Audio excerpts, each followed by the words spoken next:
আমাদের এক জাকের ভাই ব্যবসা করতো, দোকানদার মানুষ, ব্যবসা করতো। ওই জাকের ভাই পুরুষ পাকে আসবে, আপন মসজিদে দেখে সারাতে মসজিদের কথা স্মরণ হয়ে গেছে। পুরুষ পাকে যেতেই হবে, আল্লাহ বলির দরবারে যেতেই হবে।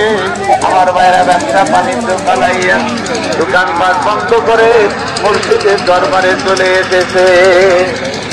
মসজিদের দরবারে মসজিদে যাওয়ার শিক্ষা অনুযায়ী মসজিদের হুকুম মতো দরবারে অবস্থান করতেছে, মোরাকাবা মুশাহাদা করতেছে, খেয়ালের সাথে অবস্থান করতেছে।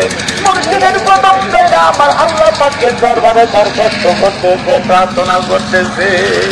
আমার ভাইয়েরা ওই এলাকার, যে এলাকার ভিতরে আমার ওই জাকের ভাইয়ের দোকান ছিল, আমার ভাইয়েরা আমার জাকের ভাইয়ের দোকানে বেচা কেনা খুব বেশি ভালো হইতো। পার্শ্ববর্তী দোকানদার যারা ছিল তারাই তো হিংসা করত, তার সাথে হিংসা পরায়ণ হয়ে আমার ভাইয়েরা আমার জাকের ভাইয়ের দোকানকে লুট করার জন্য, ডাকাতি করার জন্য, চুরি করে নেওয়ার জন্য কিছু লোক লাগাইয়া দিল।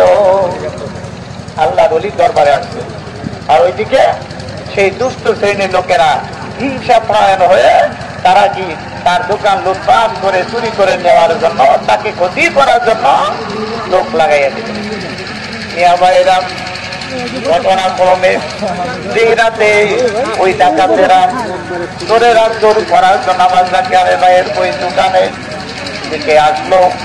ওই দোকানের পাশে আসার পরে ওই ডাকাতেরা চোরেরা শুনতে থাকে দোকানের মধ্যে এই গভীর রজনীতে কে যেন গুনগুন করে কোরআন তেলাওয়াত করতেছে, বলেন সুবহানাল্লাহ।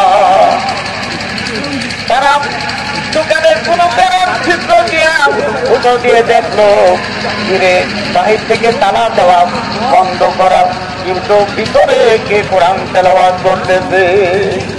তারা দেখতে পাইল ওই দোকানের ভিতরে একজন মুরব্বী মানুষ হাই হাই সুন্দর ভাষায় কোরআন তেলাওয়াত করতেছে। যাকে তারা ওই দিন সাহস পাইল না, চলে গেল। তারা ওই দোকানে চুরি করতে পারল না। তৃতীয় দিন আবার আসলো তারা চুরি করার জন্য। তৃতীয় দিন আমার ভাইরা তাই দেখলো। এইভাবে কয়েকদিন যখন চেষ্টা করলো, তারা চুরি করতে পারল না। আমার ওই জাকের ভাই দরবারে অনুষ্ঠান শেষ করে পুরুষ বা উদযাপন করে আমার মসজিদ যখন বিদায় দিল, বিদায় হয়ে তার এলাকায় গেল।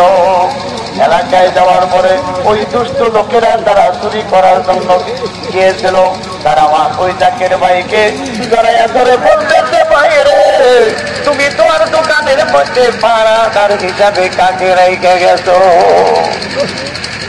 ওই জাকের ভাই কয়, না রে না, আমি তো দোকানে কাউকে পাহারাদার হিসাবে রেখে যাই নাই। কি বলো তুমি, মিথ্যা কথা বলছেন।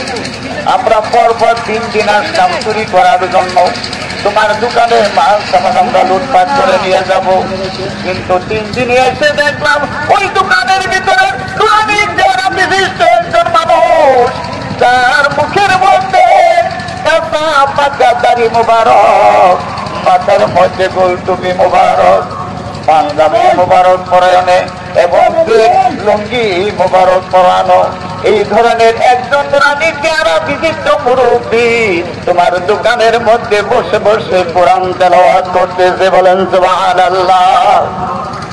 আমার মায়েরা ওই জাকের ভাইয়ের কাছে যখন ওই ডাকাতেরাই বর্ণনা দিল, দেওয়ার পরে আমার জাকের ভাই বুঝতে পারলো, না রে না,